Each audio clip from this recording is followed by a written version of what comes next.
Chapter 10 Santo Tomás changes Cofradia, December 22nd, 2014. In the mornings, I often spend time with friends or the administration. When I return to begin the initiation process, I would typically spend the morning hours with Doña Tomasa and Sebastiana, then participate in the cultural life of the town in the afternoon. This particular day was another busy day for the administration. It had begun at 5 a.m. with the ceremony and election of the new authorities of the Maya administration, the Autoridades Ancestrales de la Alcaldía Indígena. The elected men would take their places on January 1st. The mayors of the other municipal communities had arrived with their assistants the night before and needed to be attended by the administration. Bands were playing and fireworks had been exploding since dawn. The town was bustling.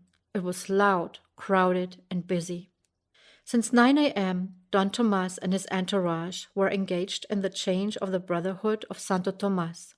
Every saint, icon, has a brotherhood, a cofradia, to take care of him throughout the year and grant the community access for prayer.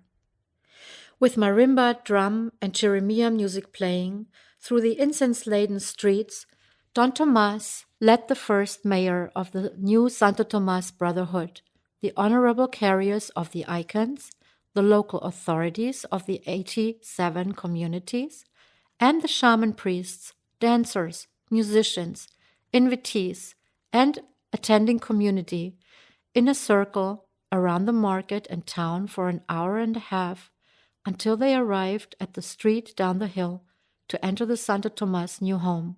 This coming year, the patron's new brotherhood would be on this street near the cemetery, where his newly voted-in mayordomos lived. Santo Tomás would be placed here in a specially dedicated room where devotees could visit him throughout the following year. Many of them would have personal encounters with the saint, as would I. That afternoon, after my meeting with Dona Tomasa and Sebastiana, I went there to attend the handing over of the saint to a new brotherhood. The icons were staged in front of the property all by themselves on the street, a strange sight considering the amounts of people around them usually. Where was everybody? I peeked in by the gate and saw the place was packed with about 100 invitees. From the bright sunlit patio, I entered into the sacred room where Santo Tomás would be placed later on and where he would stay for 365 days. Tomorrow there would be another celebration in which his new clothes, carefully fabricated by one of the town's ritual clothing specialists, would be presented. On benches around the walls of the dark room sat about 50 men of the Brotherhood, dressed in the black and red tradition of Chichicastenango. In their midst sat Don Tomás, whose hand I kissed respectfully. I also kissed the new mayordomo's hand respectfully and waved greetings to the other men. The ritual dancer, carrying Tzicholach, moved around the room. He danced up to me and tapped the pouch that was bound to the wooden rider's horse. I pulled out a bill from my wallet and placed it, as expected, in the little pouch of the icon. The dancer smiled, content, and gave me a wet kiss on the cheek. I tried to wipe it off unnoticed, but everyone noticed, and the cofrades burst out in laughter. The ice was broken once again, even with those who didn't yet know me. People here have seen so much sorrow, and the calendar rituals are repetitive, so any reason for a good laugh is welcome. All the festivities that seem new and exciting to an outsider are a serious responsibility and a lot of work for the administration and the brotherhoods. The events of the yearly calendar must be executed in the utmost detail, and there were many of them throughout the year. Although the Maya value repetition, they also love anything that brings a little change to their ritualistic, authoritarian, male routine, and that little lady from a foreign country did just that.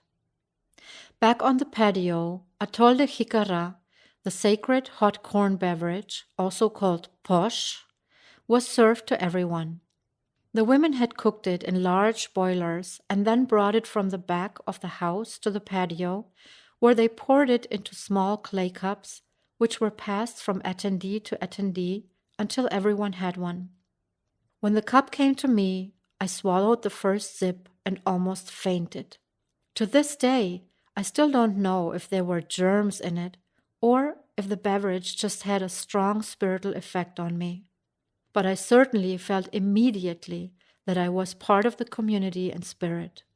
It was similar to, but more intense than taking the hostia, the body of Christ, in a Christian church. The women especially got a kick out of seeing me, a white person, drinking the traditional beverage. I laughed and chatted with them, although many were unfamiliar with the Spanish language. We sat on the long bench, and the special occasion bonded all of us together, making us feel as one.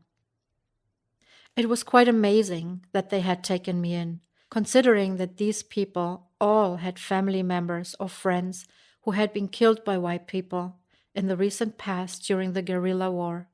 Not every Maya was as forgiving or otherwise a holy person, but the notion of forgiveness and peace was something they all grew up with and fostered every day of their lives.